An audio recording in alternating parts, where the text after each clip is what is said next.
Yard man, yard man, yard man, yard man. Well, since we're talking, like a big thing about making an MVP to me is the defense. Cause you can be one-sided on offense unless you're like absolutely going crazy on offense. I think you need that defense to be a legit MVP candidate. So let's talk some defense. You know what I mean? Let's go into potential defensive player of the year. A lot of people not really paying attention to that type of stuff. So let me even start that con because I already done the deep dive and the defensive analytics to see what's up, and I found a lot of stuff that shocked me. Yeah, I found some stuff that really shocked me, particularly that Jason Tatum stuff. You know, what I mean, apparently Carl Anthony Towns as well. 'Cause Minnesota, a big part of them winning is the defense. So let me just give you the top five. For me, defensive player of the year right now from all the stats, team performance, everything is Rudy Gobert. I'm looking like I'm gonna get, I think his fourth or something, defensive player of the year. Number second is Anthony Davis. It's hard to ignore him. I think him leading the league in rebounding and like close to leading it in blocks. And like he's what, third in defensive win shares. So even the advanced analytics, pointing to him. So he's definitely number two for me.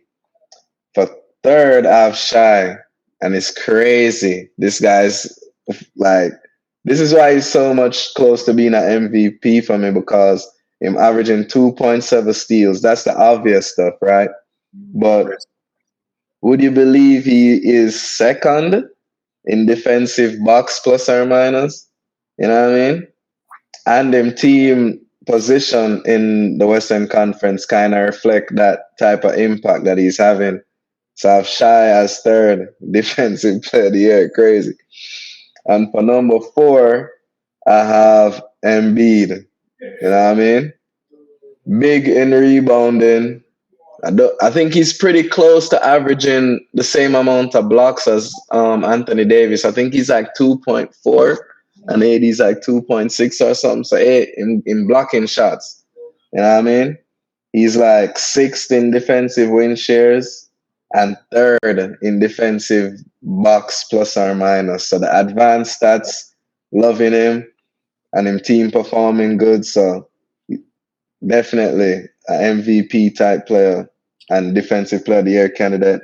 And number five, this is the big surprise now because people might think of him as a liability on defense traditionally, but it's Nikola Jokic. Crazy. Mhm. Jokic is number one in defensive box plus or minus. And I think he averages the most rebounds per game. So that's probably why. Rebounds to me is the most important part of defense. Otherwise, and if you got a steal or a turnover, you have to rebound the ball to get it. So Jokic up there. People probably have to change the narrative on him. He's a good defender, apparently. You know what I I mean? mean, as you say, as you always say, bro, like rebounding is how you in a defensive position, a Yeah, defensive possession, That's the only yeah, way you get a stop. If you don't get the rebound, you're giving up an easy two or an easy yeah, three at that point. So huge. Rebounding is a huge, huge thing. And I guess to, follow you up, 'cause my list is I think my list is just the same, it's just the order. Number one is Rudy Gobert, followed by AD, then Embiid, then Anthony Edwards, and then Shai-Gilgeous Alexander. For me, okay. you can see the emphasis on the big man because I just believe the way basketball is nowadays, it's that much more important that you have a big man who can guard the perimeter on a pick and roll and still have the mobility and size to Yeah, always defend inside the paint and at the rim. To me, that's yeah, huge, and that's what AD does really well. That's what Rudy can do really well, and that's what yeah, Embiid has been doing as well. And to me, those are the reasons why I have those three, above the more known perimeter defenders, just because of what they can do, both internally and externally for your defense. So that's my top five. Okay, so yeah, defensive player, interesting right now, evaluating this. As Mello mentioned, like, it took like a deep dive research to really find out certain things that you wouldn't, like, it's not just the stats, like who's leading the league in blocks, who's leading the league in steals. It's Right. sometimes more impact on defense than we realize. So certain players have more impact on defense than we realize.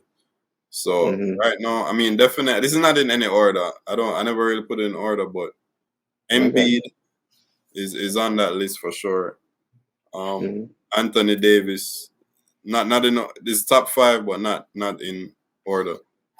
Anthony Davis might be the defensive player of the year. If Lakers was doing better, it would have to go to Anthony Davis if they had a better record. For sure. But they won the in-season tournament, which is the inaugural, and so the Lakers' success might be due to his defense. Who else on the team you'd say is really, doing it defensively? Well, yeah, and he had, and the last game he had 20 plus rebounds. So yeah. Actually, he's leading the league in rebounds. It's not Jokic, but Jokic is second. Oh, right, okay. Yeah, currently, it's fluid. Yeah. So yeah, Anthony Davis is a huge defensive player. Pause, but Jokic is honestly, I wasn't even thinking of Jokic on defense, to be honest. But you brought that up about his was it win share? Box plus minus. Box plus minus. Yeah, and he's actually he's 4th in defensive win shares too. Crazy. He's 4th in defensive win shares. Yeah. Wow. So yeah, I would also agree with you. Rudy Gobert. Rudy Gobert is always, he's the one who keeps these teams like defensively structured to the point where like they're going to make it far in the playoffs and stuff like that. So how many I said so far? I think you said Anthony Davis, Embiid, and AD. Embiid, Rudy Gobert. So that's 3. Yeah, I didn't put Jokic in mind. So Shai leading the league in steals is a big deal. If Clippers can keep the streak going, and Paul George still grabs steals, I'm gonna put Paul George in there. Good shot. Okay, I thought it was gonna go Kawhi, but both of them.